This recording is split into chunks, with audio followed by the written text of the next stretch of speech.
Welcome to today's deep dive. And I actually want to start by asking you a question. And I really want you to be completely honest with yourself as you listen to this. Yeah, totally honest. Right, exactly. So, how often do you feel just entirely, overwhelmingly burnt out by the constant chase for results? Oh, man. Right. Whether you're, I don't know, grinding for that next big promotion at work, or stressing over a perfect grade, or trying to hit some impossible business milestone. I mean, it feels like we're all strapped to this endless, exhausting treadmill. 100%. It's the modern condition. It really is. You put in the late nights, you obsess over the outcome, and your baseline happiness completely depend on whether or not you cross that specific finish line. But what if there was a way to work just as hard, to put in the exact same amount of intense effort, but with absolutely zero anxiety about the outcome? It sounds almost like a paradox when you phrase it like that. Yeah. Especially in, our modern corporate culture that's just so hyper-obsessed with metrics and quarterly earnings and deliverables. Deliverables, yeah. Yeah, Buzzwords. exactly. But what we're looking at today offers exactly that kind of revolutionary framework. Our mission for this deep dive is to bypass the sort of watered-down pop culture definitions of a very misunderstood concept. If you've ever thought to yourself, just give me a deep dive on karma yoga, well, that is exactly what we are doing today. We are getting right into it. We are. We're going to explore this ancient art of working with extreme dedication without getting tangled in that suffocating web of results. Okay, so let's unpack this. Our source material today is a stack of excerpts from the English translation and commentary of a truly monumental ancient text.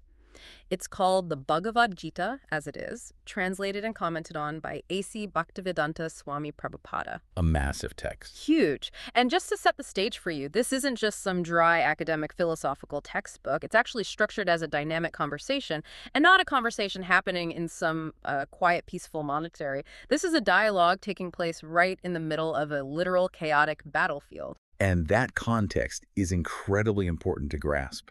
It grounds the whole philosophy in the ultimate high-stakes environment. Yeah. So the Gita centers on a dialogue between Lord Krishna, who is acting as a chariot driver and spiritual guide, and his friend and disciple, Arjuna. Now, Arjuna is a revered warrior. He's the best of his generation. And he's facing the ultimate crisis of duty. Like the biggest midlife crisis you could imagine. Totally. He's looking across the battlefield of Kurukshetra, and he sees his own relatives, his beloved teachers, his childhood friends, all lined up on the opposing side. Oh. And he is entirely paralyzed by this reality. He drops his bow. He simply does not want to fight. He is the ultimate reluctant worker in this moment. He essentially wants to quit his prescribed duty. And his reasoning makes total sense from a standard, everyday human perspective. Sure did that. He thinks, if the result of my work, my duty as a warrior, is that I have to kill my own family, then that result is going to completely ruin my personal happiness and spiritual standing. He's entirely focused on the tragic outcome. He assumes that participating in this battle will bring him terrible karma. And that brings us to the first major concept we need to redefine for you today. What actually is karma? Because when you hear the word karma today, it's usually tossed around casually as a cosmic version of what goes around comes around. Yeah, like you steal someone's parking spot, you get a flat tire on the way home. Exactly. The instant karma compilation videos. But Prabhupada's commentary provides a much deeper, more mechanical definition. The source material describes karma as the activities we've carried out from time immemorial, operating under the modes of material nature. Wait, hold on a second. Operating under the modes of material nature, that sounds pretty heavy. What exactly does the text mean by that? That's a fair question. So, in the context of this philosophy, the material world is governed by three underlying qualities, or modes.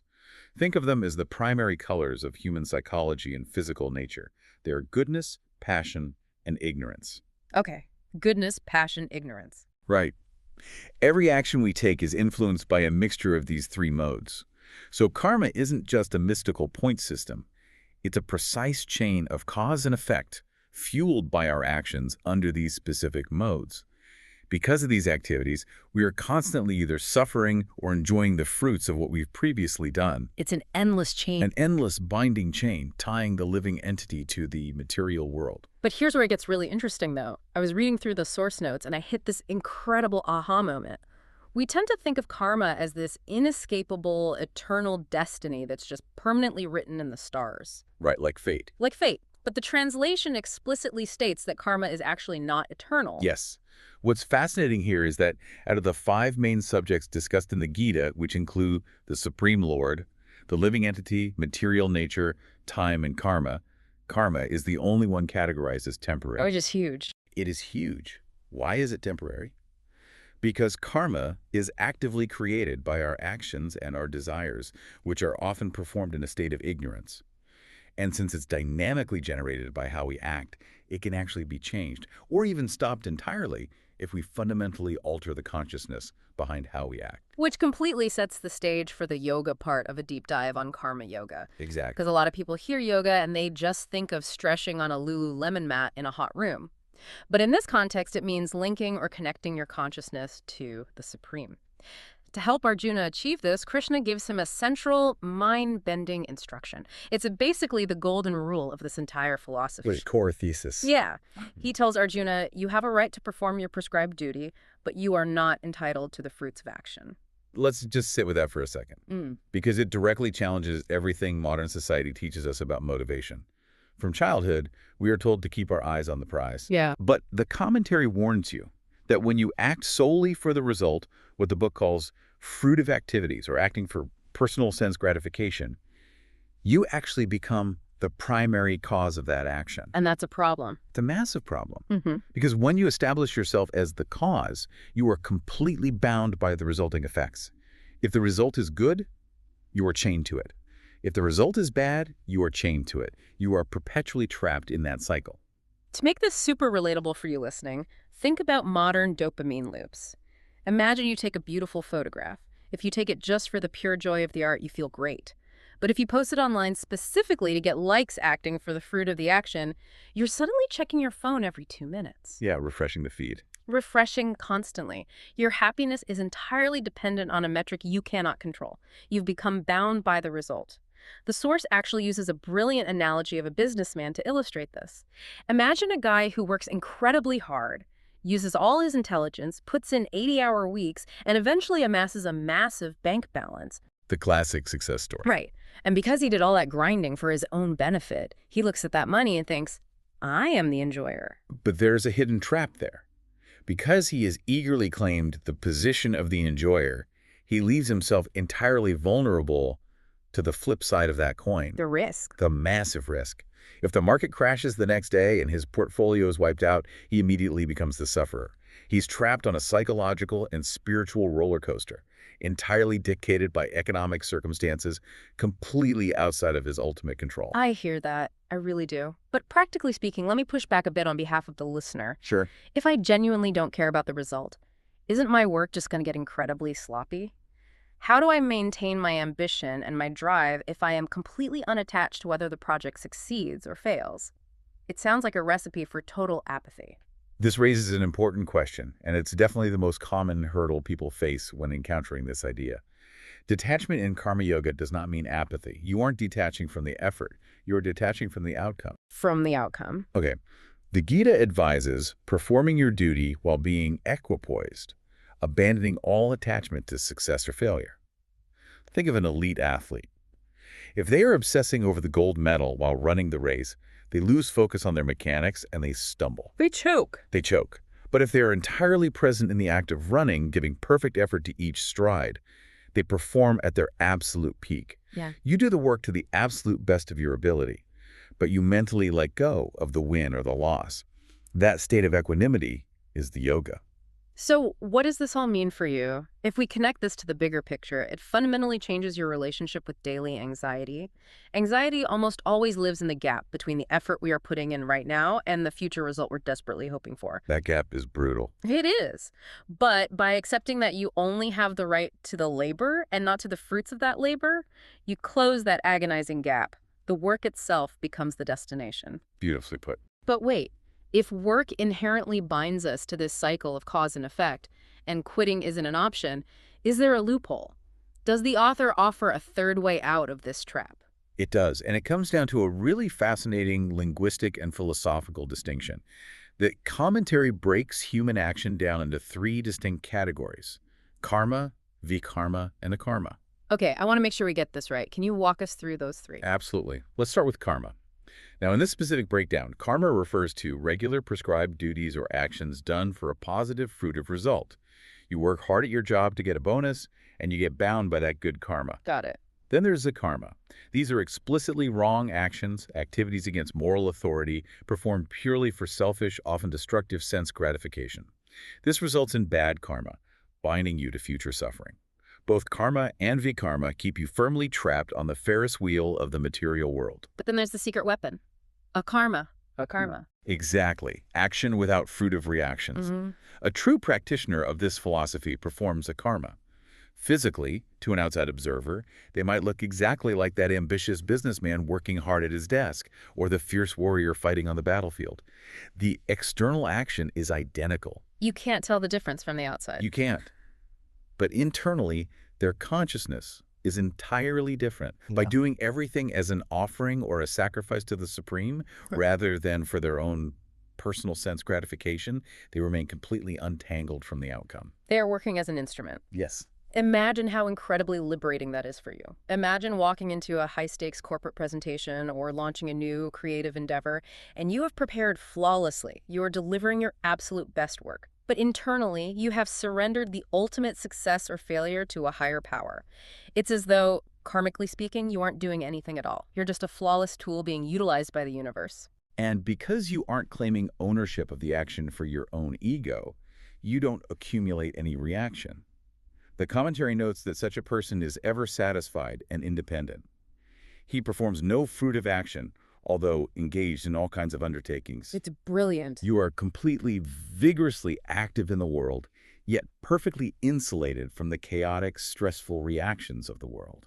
Which brings up another huge misconception that the source material tackles head-on. A lot of people, when they get overwhelmed by life, think that the ultimate spiritual path is just running away. You renounce the world, you give up your possessions, you go find a quiet cave in the mountains somewhere, and you just meditate forever away from society. Okay, checking out completely. Yeah.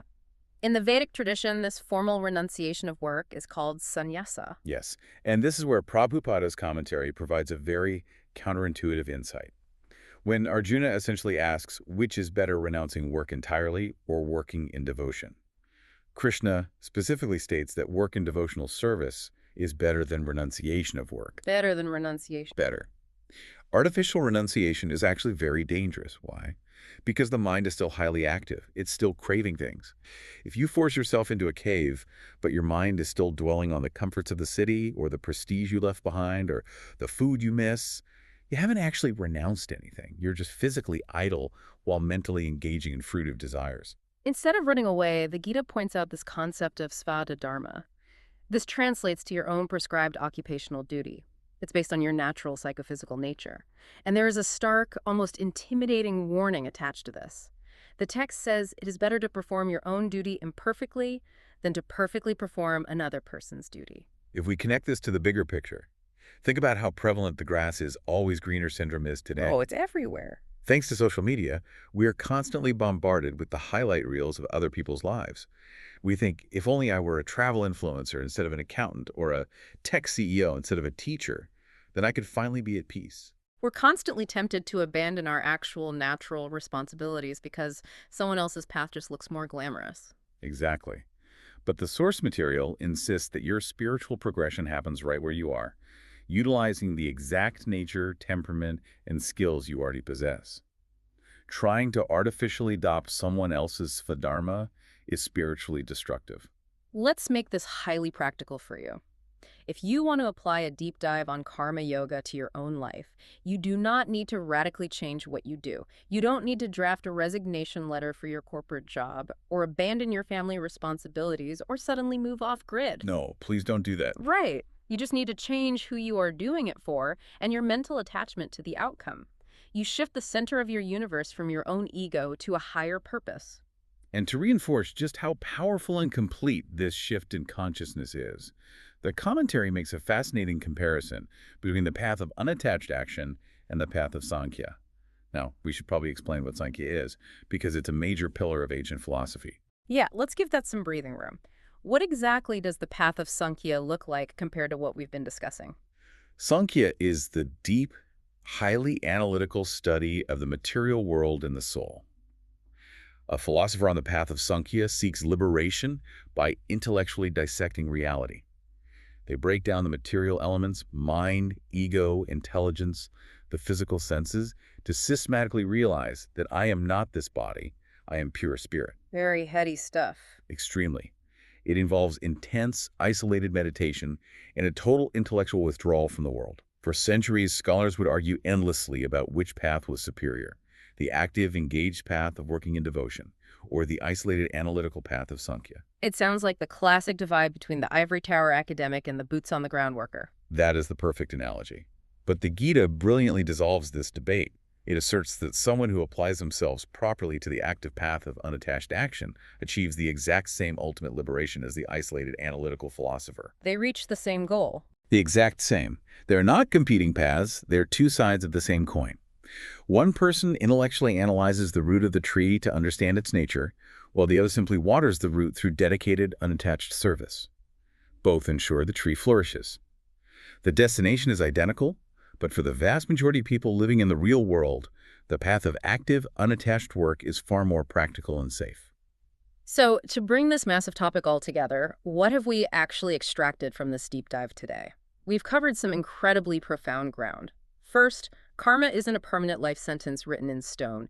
It's a mechanical cycle of cause and effect that you actually have the power to break by changing your consciousness. Yes. Second, the golden rule of this entire philosophy. You are fully entitled to your labor, but you are absolutely not entitled to the fruits of it. By letting go of the result, you escape the businessman's agonizing roller coaster of constantly bouncing between being the enjoyer and the sufferer. Furthermore, we learned that simply giving up and choosing inaction is not the answer. You must act. But by acting without selfish desire, by performing a karma, you remain entirely untangled from the consequences. Completely insulated. Exactly. And finally, true spiritual progression doesn't require you to abandon your life and retreat to a forest. It means executing your specific current duties, your swadharma, with perfect equanimity, remaining completely untouched by the intoxicating highs of success or the crushing lows of failure.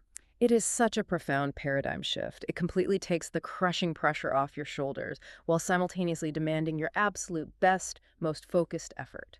It redefines what it means to be a successful human being. But before we wrap up, we want to leave you with one final, deeply philosophical puzzle to chew on. We spent a lot of time talking about how bad karma keeps us trapped in a cycle of suffering and how karma, or unattached action, frees us. But consider this. If the ultimate goal is perfect detachment, then what about good karma? Oh, this is a great point. If you perform wonderful charitable actions solely because you desire the reward of a comfortable future life or societal praise, you are still generating karma. You're still bound to the results. This raises an important question. If bad karma is a heavy iron chain keeping you locked to the material world, is good karma just a beautifully polished golden chain? Wow. At the end of the day, regardless of what the chain is made of, aren't you still tied up? As you go about your work today, ask yourself if you are truly working for freedom or if you're just busy polishing your own golden chains.